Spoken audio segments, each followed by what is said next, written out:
അസ്സലാമു അലൈക്കും വറഹ്മത്തുള്ളാഹി. ബിസ്മില്ലാഹിർ റഹ്മാനിർ റഹീം.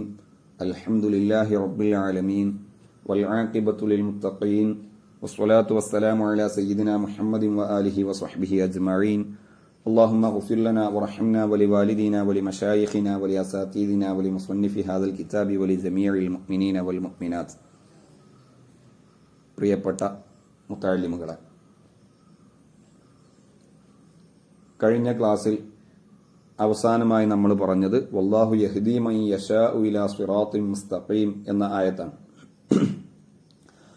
അല്ലാഹു റബ്ബുൽ ഇസ്സത്ത് അവൻ ഉദ്ദേശിക്കുന്ന ആളുകളെ, അവൻ ഇച്ഛിക്കുന്നവരെ നേർവഴിയിലേക്ക് ചേർത്തി കൊടുക്കും.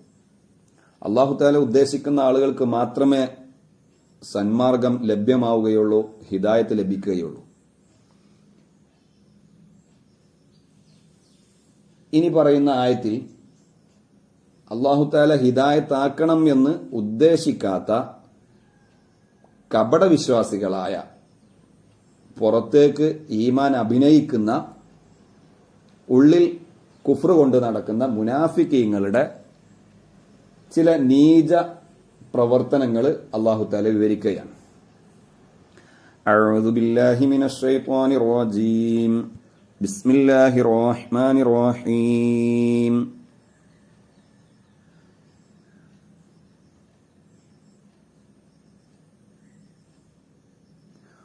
ثم يتولى فريق منهم من بعد ذلك وما أولئك بالمؤمنين وإذا دعوا إلى الله ورسوله ليحكم بينهم إذا فريق منهم معرضون وإن يكن لهم الحق يأتوا إليه مذعنين أفي قلوبهم مرض أم ارتابوا أم يخافون أن يحيف الله عليهم ورسوله بل أولئك هم الظالمون إنما كان قول المؤمنين إذا دعوا إلى الله ورسوله ليحكم بينهم أن يقولوا سمعنا وأطعنا وأولئك هم المفلحون ومن يطع الله ورسوله ويخشى الله ويتقه فأولئك هم الفائزون وأقسموا بالله جهد أيمانهم لئن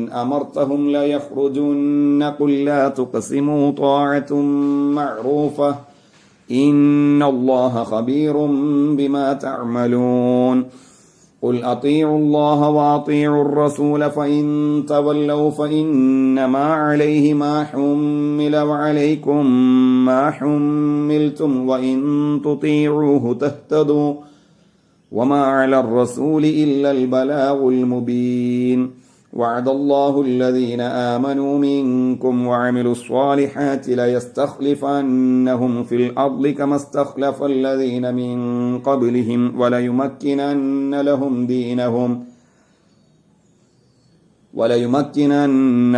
دينهم الذي ارتضى لهم وليبدلنهم من بعد خوفهم أمنا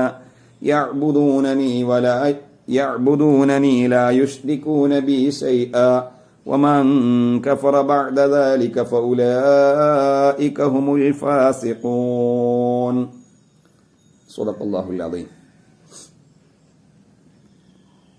ويقولون آمنا بالله وبالرسول. ويقولون അവർ പറയും. ആരെ കുറിച്ചാണ് നമ്മൾ പറഞ്ഞു? മുനാഫിക്കീങ്ങളെ കുറിച്ച്. വയഖൂലൂന ഐ അൽ മുനാഫിഖൂന, കപടവിശ്വാസികൾ പറയും ആമന്ന ബില്ലാഹ്, സ്വദ്ദഖ്നാ ബില്ലാഹി, അള്ളാഹുവിനെ ഞങ്ങൾ തസ്ദീഖാക്കുന്നു, അള്ളാഹുവിനെ കൊണ്ട് ഞങ്ങൾ വിശ്വസിക്കുന്നു. അള്ളാഹുവിനെ കൊണ്ടെന്ന് പറഞ്ഞാൽ ബി തൗഹീദിഹി, അവന്റെ തൗഹീദ് കൊണ്ട്. തൗഹീദ് എന്ന് പറഞ്ഞാൽ അള്ളാഹുവിനിക്ക് മാത്രമേ ഇബാദത്തിനിക്ക് അർഹതയുള്ളൂ എന്ന വിശ്വാസം. ഇതാണല്ലോ തൗഹീദ്. ഈ തൗഹീദ് എന്ന വിശ്വാസത്തിന് നേർ വിപരീത വിശ്വാസമാണല്ലോ ശിർക്ക്. നമ്മൾ മുമ്പ് വിവരിച്ചിട്ടുണ്ട്. അപ്പൊ തൗഹീദ് എന്ന വിശ്വാസം അത് ഞങ്ങൾ പൂർണ്ണമായിട്ടും അംഗീകരിക്കുന്നു. സ്വദ്ദഖ്ന വബിർ റസൂലി മുഹമ്മദിൻ സല്ലല്ലാഹു അലൈഹി വസല്ലം, മുഹമ്മദ് നബി എന്ന അള്ളാഹുവിന്റെ തിരുദൂതരെ കൊണ്ടും ഞങ്ങൾ വിശ്വസിക്കുന്നു എന്ന് വായ കൊണ്ട് അവർ പറയും. മാത്രമല്ല അവർ പറയും അത്വാഇന, അള്ളാഹുവിനിക്കും റസൂലിനിക്കും ഞങ്ങൾ പൂർണ്ണമായിട്ടും ത്വാഅത്ത് ചെയ്യുന്നു, വഴിപ്പെടുന്നു. ഫീമാ ഹകമാബി, അവർ രണ്ടുപേരും എന്താണോ വിധിക്കുന്നത്, അവർ വിധി തീർപ്പാക്കുന്നതിൽ അവരുടെ വിധിയിൽ ഞങ്ങൾ പൂർണ്ണമായിട്ടും അവർക്ക് വഴിപ്പെടുകയും ചെയ്യും എന്നൊക്കെ അവർ പറയും. എന്നിട്ടോ സുമ്മയത്തവല്ല, പിന്നെ തിരിഞ്ഞു കളയും. തിരിഞ്ഞു കളയും. ഫരീഖും മിൻഹും, അവരിൽപ്പെട്ട ഒരു വിഭാഗം ആളുകൾ, മിൻ ബഅദി ദാലിക, ഇങ്ങനെയൊക്കെ പറഞ്ഞതിന് ശേഷം അവർ തിരിഞ്ഞു കളയും. അൻഹു, അള്ളാഹുവിന്റെ ഹുക്മിനെ തൊട്ട്, നബി തങ്ങളുടെ വിധിയെ തൊട്ട് അവർ തിരിഞ്ഞു കളയും. അവരിൽപ്പെട്ട ഒരു വിഭാഗം. വമാ ഉലൈക്കൽ മുഅ്രിദൂന, ആ അങ്ങയുടെയും അള്ളാഹുവിന്റെയും വിധിവിലക്കുകളെ അല്ലെങ്കിൽ നിയമങ്ങളെ, ഹുക്മുകളെ, വിധികളെ അംഗീകരിക്കാതെ തിരിഞ്ഞു കളയുന്ന, അതിനോട് മുഖം തിരിക്കുന്ന ആ വിഭാഗമല്ല ബിൽ മുഅ്മിനീന, യഥാർത്ഥ വിശ്വാസികളെ അല്ല. അവർ വിശ്വാസം അഭിനയിക്കുന്ന കപടന്മാരാണ്. ബിൽ മുഅ്മിനീന, മുഅ്മിനീങ്ങളല്ല. അൽ മഅഹൂദീന, യഥാർത്ഥ മുഅ്മിനീങ്ങൾ, അറിയപ്പെട്ട മുഅ്മിനീങ്ങൾ. ഏതാണ് മുഅ്മിനീങ്ങൾ എന്ന് പറയുമ്പോൾ സാധാരണ അറിയപ്പെട്ടത് ആരാ? യഥാർത്ഥ വിശ്വാസികൾ. അൽ മുവാഫിഖി ഖുലൂബുഹും ലി അൽസിനതിഹിം, അതാണ് യഥാർത്ഥ വിശ്വാസികൾ. അൽ മുവാഫിഖ് ഖുലൂബുഹും, അവരുടെ കൽബുകൾ യോജിക്കുന്നുണ്ട്, ലി അൽസിനതിഹിം, നാവുകളോട്. അഥവാ മനസ്സിലുള്ളത് തന്നെ പുറത്തേക്ക് പറയുന്നവർ, മനസ്സിലൊന്ന് മറച്ചു വെച്ച് നാവ് കൊണ്ട് മറ്റൊന്ന് പറയുന്നവരല്ല. അവരാണ് കപടന്മാർ. ഇവർ യഥാർത്ഥ വിശ്വാസികളെ അല്ല. ഈ ആയത്ത് ഇറങ്ങാനുണ്ടായ അവതരണ പശ്ചാത്തലം, സബബുൻ നുസൂല്, ഇബ്നു അബ്ബാസ് റളിയല്ലാഹു തആല അൻഹുമയെ പോലുള്ള സ്വഹാബത്തും മുഫസ്സിരീങ്ങളും വിവരിക്കുന്നത് കാണാം. ബിശ്ർ എന്ന മുനാഫിക്കായ ഒരു മനുഷ്യൻ ഒരു ജൂതനുമായി പ്രശ്നത്തിലായി, തർക്കത്തിലായി. ബിശ്ർ മുനാഫിക്കാണ്, അവന്റെ പ്രതിയോഗി ജൂതനുമാണ്. ബിശ്റാണെങ്കിലോ പുറത്ത് വിശ്വാസിയാണ്, മുഅ്മിനായിട്ടാണ് നടക്കുന്നത്, ഉള്ളിൽ കാഫിറാണ്. എതിരാളി തനിച്ച കാഫിർ, അയാൾ ഈമാനെ അഭിനയിക്കുന്നില്ല, ഈമാൻ നടിക്കുന്നില്ല, മുഅ്മിനായിട്ട് അഭിനയിക്കുന്നില്ല. അങ്ങനെ ഇവർ തമ്മിലുള്ള തർക്കത്തിൽ ഈ ജൂതനായ മനുഷ്യൻ പറഞ്ഞു, നമുക്ക് ഈ തർക്കം തീർക്കാൻ മുഹമ്മദിന്റെ അടുത്ത് പോവാം. മുഹമ്മദ് സത്യസന്ധനാണെന്ന് നമുക്ക് എല്ലാവർക്കും അറിയാം. ന്യായത്തിന്റെ കൂടെ മുഹമ്മദ് നിൽക്കുകയുള്ളൂ. മുഹമ്മദിന്റെ അടുത്തേക്ക് പോയിട്ട് നമുക്കിതിനൊരു തീരുമാനം ഉണ്ടാക്കണം എന്ന് പറഞ്ഞപ്പോ മുനാഫിക്ക് അംഗീകരിച്ചില്ല. ഈ ജൂതൻ നബി തങ്ങളെ മധ്യസ്ഥനായിട്ട് ചർച്ചയ്ക്ക് തയ്യാറായെങ്കിലും ജൂതൻ സമ്മതിച്ചില്ല. ജൂതൻ പറഞ്ഞു, കഅബ് ഇബ്നുൽ അഷ്റഫ് എന്ന കാഫിറായ മനുഷ്യന്റെ അടുക്കലേക്ക് പോവാം, അവരുടെ നേതാവാണ്, അവന്റെ മധ്യസ്ഥതയിൽ നമുക്ക് തീരുമാനത്തിലെത്താമെന്ന് പറഞ്ഞു.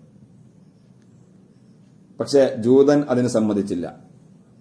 ഏതായാലും ജൂതന്റെ നിർബന്ധത്തിന് വഴങ്ങി ബിശ്ർ നബി തങ്ങളിലേക്ക് വന്നു. രണ്ടുപേരും കൂടെ നബി തങ്ങളെ ഹാക്കിമാക്കി, വിധികർത്താവാക്കിയിട്ട് നബി തങ്ങളുടെ തീരുമാനം അംഗീകരിക്കാമെന്ന രീതിയിൽ നബി തങ്ങളുടെ മുമ്പിൽ പ്രശ്നം അവതരിപ്പിച്ചു. കേസ് കേട്ട നബി തങ്ങള്, കേസ് പഠിച്ച ശേഷം നബി തങ്ങള് ന്യായം ജൂതൻ അനുകൂലമായതുകൊണ്ട് ജൂതന് അനുകൂലമായിട്ട് വിധിച്ചു. പക്ഷെ ഇത് മുനാഫിക്കായ വ്യക്തിക്ക് പറ്റിയില്ല. പ്രത്യക്ഷത്തിൽ നബി തങ്ങള് ഒരു മുസ്ലിമായ മനുഷ്യന് വിരുദ്ധമായിട്ട് ജൂതന് അനുകൂലമായിട്ടാണ് വിധിക്കുന്നത്. പ്രത്യക്ഷത്തിൽ, യഥാർത്ഥത്തിൽ രണ്ടുപേരും കാഫിര്യങ്ങൾ തന്നെയാണ്. പക്ഷെ പുറത്തേക്ക് മുനാഫിക്ക് മുസ്ലിമാണല്ലോ. ന്യായം ജൂതന്റെ അടുത്തായപ്പോ നബി തങ്ങൾ ജൂതൻ അനുകൂലമായിട്ട് വിധിച്ചു. ഈ വിധി പക്ഷേ ഈ മുനാഫിക്കായ വ്യക്തി അംഗീകരിച്ചില്ല. അവൻ കേസ് ഉമറിന്റെ അടുത്തേക്ക് വിടണം എന്ന് പറഞ്ഞ് രണ്ടുപേരും കൂടെ ഉമർ റളിയല്ലാഹുവിന്റെ അടുക്കലേക്ക് പോവുകയാണ്. അങ്ങനെ ഉമർ റളിയല്ലാഹു തആല അൻഹുവിന്റെ അടുക്കലെത്തിയപ്പോ ജൂതൻ വിഷയങ്ങളൊക്കെ അവതരിപ്പിച്ചു. ഉമർ റളിയല്ലാഹു മുനാഫിക്കിനോട് കാര്യങ്ങളൊക്കെ ചോദിച്ചു, ബിശ്റിനോട് കാര്യങ്ങളൊക്കെ ചോദിച്ചു. ഇങ്ങനെ തന്നെയാണോ സംഭവം? അതെ, സംഭവങ്ങൾ ഇങ്ങനെയൊക്കെയാണ്. മുഹമ്മദിന്റെ അടുത്ത് ഞങ്ങൾ പോയിരുന്നു. മുഹമ്മദ് ഇവനക്ക് അനുകൂലമായിട്ടാണ് വിധിച്ചത്, എനിക്ക് അനുകൂലമായി വിധിച്ചില്ല എന്ന് ബിശ്ർ പറഞ്ഞു. ഉമർ റളിയല്ലാഹു അൻഹു അവിടെ രണ്ടുപേരും